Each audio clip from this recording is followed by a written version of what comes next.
इस कथा के लेखक हैं आदित्य नीलाद दिलीप निमकर।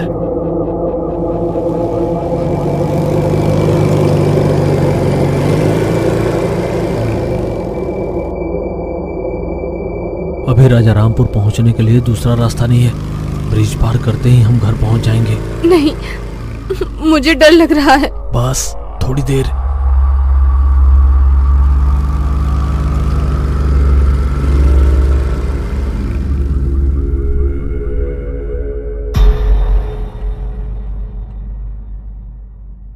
इस पुल पे आने की हिम्मत कैसे हुई तुम्हारी?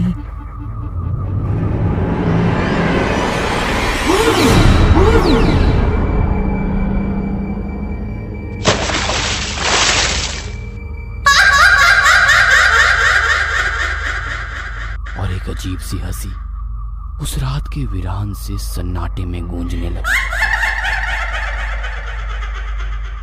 राजा रामपुर गांव शहर से थोड़ा दूर था। जंगल के रास्ते गांव में जाने के लिए नदी पार करनी पड़ती थी, इसलिए बहुत रुपए खर्च करके पत्थर का पुल बनवाया गया। बड़ी मेहनत से पुल बनाया गया, लेकिन इस पुल का कोई इस्तेमाल ही नहीं कर सकता, क्योंकि इस पुल पे बैठी एक चुड़ैल किसी को भी इस पुल को इस्तेमाल करने ही नहीं देती। गांव में पुल के सामने ही बड़ा सा मकान है। ये है गांव के मुखिया रामचरण जी का घर। इनका बेटा विक्रांत शहर में बड़ा सिविल इंजीनियर है। उसकी शादी 2 साल पहले राधिका से हुई, पर 2 साल बाद पहली बार लॉकडाउन की वजह से विक्रांत राधिका को लेकर राजा रामपुर आया। आने के लिए नाव से ही आना पड़ा। पुल के होते हुए भी नाव से क्यों आना पड़ता है, इस बात का राधिका को ताज्जुब हुआ कि तभी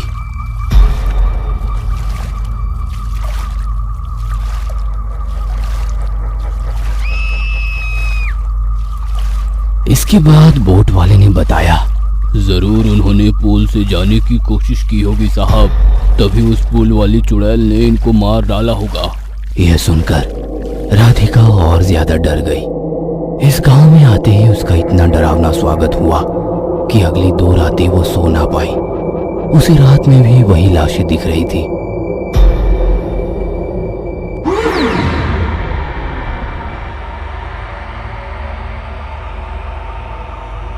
राधिका ने विक्रांत से उस बारे में बात करने की कोशिश की, लेकिन तभी वो धीमी आवाज में बोला, वह पुल अशुभ है, इसके बारे में कभी बात मत करना। इसलिए वह बात वहीं बंद हो गई। पर फिर भी राधिका के दिमाग से वह बात दूर नहीं गई। उसके कमरे की खिड़की से वह पुल उसे दिखाई देता था और रात में वह पुल बहुत डरावना लगता था। उसे अजीबोगरीब आवाजें आने लगती। ऐसा लगता था जैसे उसे कोई पुल पर बुला रहा हो। एक रात राधिका रात में उठ के नींद में पुल की तरफ चलने लगी। उसे बिल्कुल भी होश नहीं था कि वो कहाँ जा रही है। उसे बस ऐसा लग रहा था कि जैसे उसे एक आवाज बुला रही है। वह धीरे धीरे पुल की तरफ पहुंच रही थी। जैसे वह पुल की तरफ आ रही थी, उसे एक औरत का साया दिखने लगा। वो साया उसे पुल की तरफ खींच रहा था। जैसे ही उसने अपना पैर पुल पर रखा, राधिका को समझ आया कि वो सिर्फ सपना देख रही थी। पर ताज्जुब की बात यह थी कि वह पूरी तरह से भीग गई थी, मानो नदी में डुबकी लगाकर बाहर निकली हो। उसके साथ क्या हो रहा था उसे समझ ही नहीं आ रहा था। उसने देखा कि उसके पहलू में विक्रांत नहीं था। इतनी रात विक्रांत कहाँ गया, यह ढूंढने के लिए राधिका निकल पड़ी। उसने देखा घर के पीछे विक्रांत 4 लोगों से चोरी छुपे कुछ फुसफुसा रहा था। जैसे उसे पता चला राधिका आई है, उसने डरकर बातें बंद की। अरे राधिका, तुम सोई नहीं अभी तक? और इतनी भीग कैसे गई तुम? विक्रांत, तुम इस वक्त यहाँ पे किससे बातें कर रहे हो? नहीं, किसी से नहीं, चलो सोने चलते हैं। विक्रांत राधिका को वापस कमरे में लेकर गया। दोनों सो गए, लेकिन राधिका को अब सोने से भी डर लग रहा था। उसे लग रहा था कि कहीं वापस वही डरावना सपना उसे ना दिखे। सोच में डूबी राधिका खिड़की से बाहर पुल की तरफ देख रही थी। तभी उसे ऐसा लगा जैसे 3-4 लोगों के साए पुल की तरफ चुपचाप जा रहे हो। राधिका डर गई। वो विक्रांत को इस बारे में बताना चाहती थी, लेकिन विक्रांत गहरी नींद में था। राधिका ने फिर हिम्मत करके उन लोगों का पीछा करने की ठान ली। वो चुपचाप घर से बाहर निकली और पूल की तरफ जाने लगी। उसे खुदाई की आवाज सुनाई देने लगी। तभी उसे जोर जोर से हंसने की आवाज आने लगी। यह आवाज यकीनन उस चुड़ैल की थी। खुदाई की आवाज शांत हो गई और फिर 2-4 लोगों के चिल्लाने की आवाज आने लगी।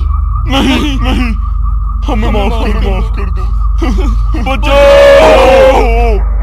ऐसा लग रहा था कि कोई उन पे बहुत अत्याचार कर रहा हो।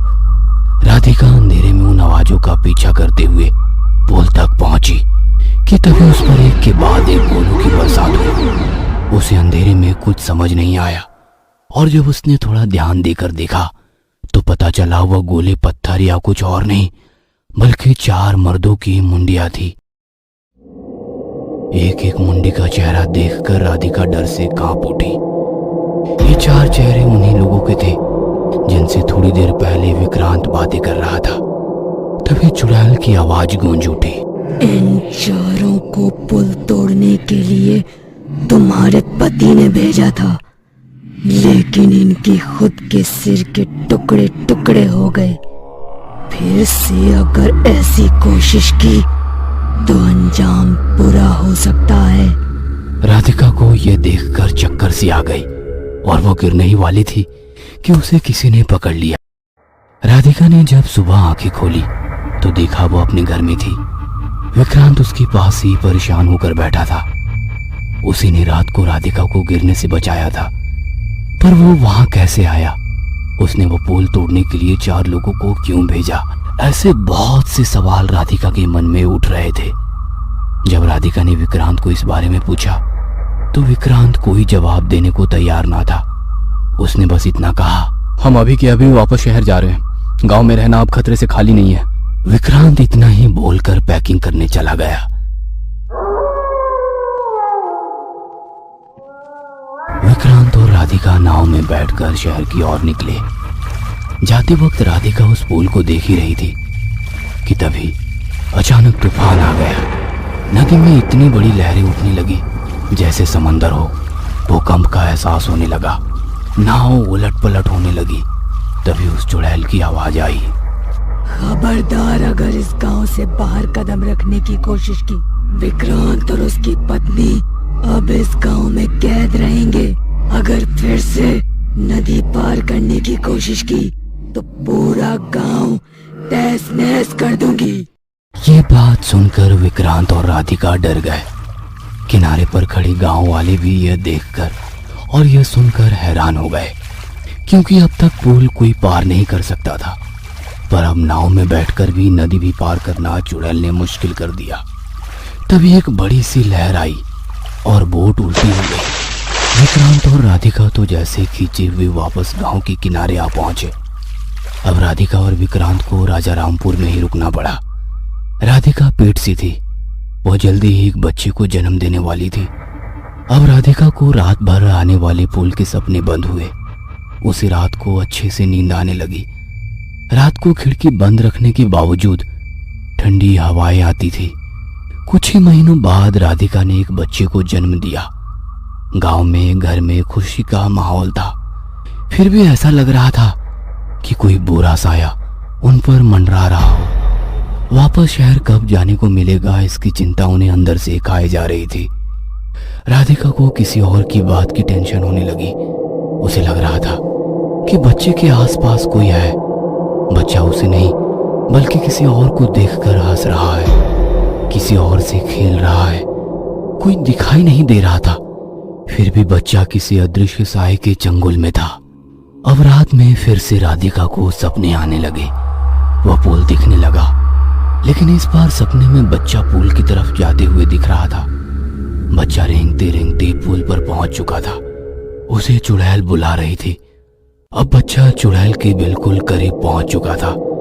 चुड़ैल उसकी तरफ बढ़ रही थी। जैसे ही चुड़ैल बच्चे को पकड़ लेती, वैसे ही राधिका नींद से जाग उठी। उसने पालने की तरफ देखा तो बच्चा नहीं था। उसने खिड़की से बाहर देखा तो बच्चा पुल पर रेंगते हुए किसी साए की तरफ जा रहा था। राधिका के तो होश ही उड़ गए उसने विक्रांत को उठाया। वह भी डर गया। दोनों दौड़ते भागते पुल की तरफ पहुंचे। वहीं रुक जाओ, कोई पुल पर नहीं आएगा, सिर्फ ये बच्चा यहाँ आएगा। अब ये बच्चा मेरे पास रहेगा। यह बात सुनकर दोनों डर गए।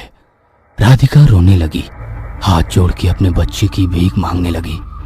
धीरे धीरे पूरा गांव पुल के पास उमड़ पड़ा।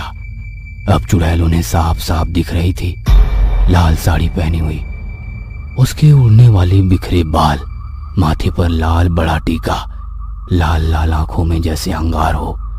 और डरावनी बात यह थी कि उस चुड़ैल के हाथ में विक्रांत और राधिका का नन्हा सा बच्चा था। नहीं, मेरा बच्चा मुझे वापस कर दो। हमने तुम्हारा क्या बिगाड़ा है? क्या बिगाड़ा है? ये अपने पति से पूछ कि उसने मेरा क्या बिगाड़ा है। चुड़ैल की बात सुनकर सब लोग विक्रांत की तरफ देखने लगे। वो घबरा गया और आखिर उसने वो राज खोल ही दिया। विक्रांत बताने लगा। 4 साल पहले मेरी कंपनी को राजा रामपुर का पुल बनाने का कॉन्ट्रैक्ट मिला था। बहुत सारे मजदूर लगाकर काम शुरू हुआ। पुल का काम जब पूरा होने की कगार पर था, तभी एक दिन पुल गिर गया। पुल बनने से पहले गिरने से सब घबरा गए। ये बात फैलने से पहले फिर से पुल बांधने का काम शुरू हुआ, पर पुल फिर से टूट गया। लगातार कई बार कोशिश करने के बावजूद वो पुल गिर रहा था। खर्चा बढ़ रहा था, डेडलाइंस भी पार हो चुकी थी। 2 साल हो गए पर पुल खड़ा ही नहीं हो पाया। काम हाथ से निकल जाने का डर था। मैं बहुत परेशान था। तभी मेरे एक मुलाजिम ने कहा, साहब, आप नहीं जानते, ऐसे पुल कभी नहीं बन पाएगा। तो फिर कैसे बनेगा? टेक्निकल प्रॉब्लम तो कुछ भी नहीं है, फिर भी ये पुल खड़ा ही नहीं हो रहा। ये टेक्निकल मुद्दा नहीं है सर। नदी अपने ऊपर ये पुल खड़ा नहीं होने देगी। अगर आपको पुल बनाना है तो पहले नदी को बलि चढ़ानी पड़ेगी। क्या? बलि चढ़ानी पड़ेगी? ये क्या बात हुई? पुल बनाने के लिए अच्छी योजना, पैसा, शिक्षा, अच्छे कारीगर की जरूरत होती है। बलि चढ़ाने जैसी घटिया प्रथा की नहीं। ये सब तो पहले से ही आपके पास थे, फिर भी पुल नहीं बन पाया क्योंकि नदी अपने ऊपर ये पुल नहीं बनने दे रही। नदी को जरूरत है नर बलि की। एक बच्चे की बलि चढ़ाने के बाद देखिए, पुल कुछ महीने में ही पूरा हो जाएगा, वो भी बिना किसी रुकावट के। पहले मुझे इस बात पर भरोसा नहीं था, पर फिर गांव वालों ने भी यही बात मेरे गले उतारी और मैं भी ऐसी गंदी प्रथा पर यकीन कर बैठा। पुल बांधना मेरे लिए अब सबसे बड़ी बात हो गई थी। मेरे पूछताछ करने पर मुझे पता चला कि रात को एक नन्हे बच्चे की बलि चढ़ानी पड़ेगी। ऐसा बच्चा कहाँ मिलेगा, मुझे समझ नहीं आ रहा था। तभी मेरा ध्यान गया पुल बांधने वाले एक कारीगर पर। वह और उसकी पत्नी पुल बांधने के काम में जुटे हुए थे। उनका एक नन्हा सा बच्चा वहीं झोली में सो रहा था। मैंने कारीगर से बात की, बच्चे के बदले मुंह मांगी रकम देने का वादा किया। कारीगर की पत्नी ये बात सुनकर गुस्सा हो गई, रोने लगी। वो बिल्कुल इसके लिए राजी नहीं थी, पर उसका पति तैयार हो गया। मैंने उसे पैसे दिए और रात को उसकी पत्नी की गोद से बच्चे को खींच कर ले गए।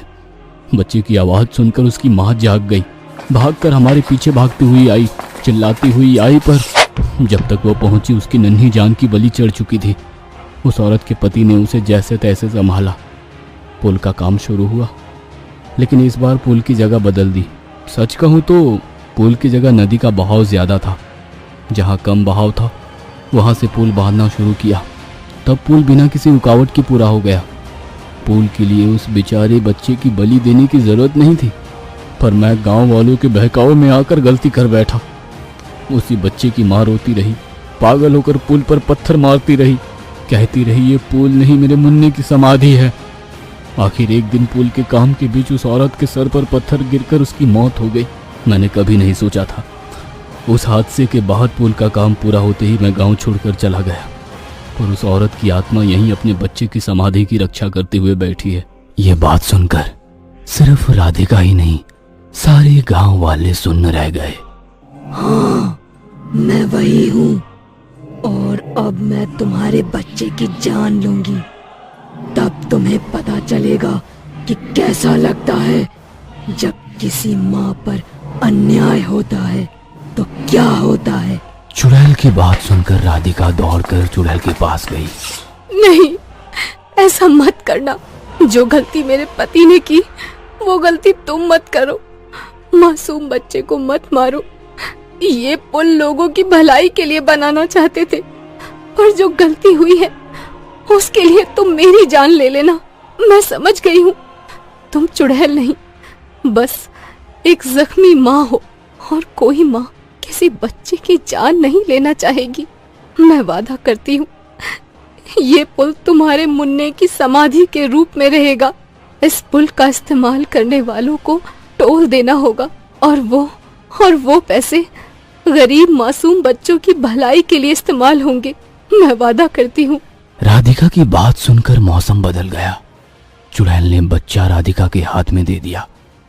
उस दिन के बाद वो पुल आखिर लोगों के लिए शुरू हो गया। उस दिन के बाद किसी को चुड़ैल दिखाई नहीं दी, पर उस पुल को आज भी मुन्ने राजा पुल कहा जाता है।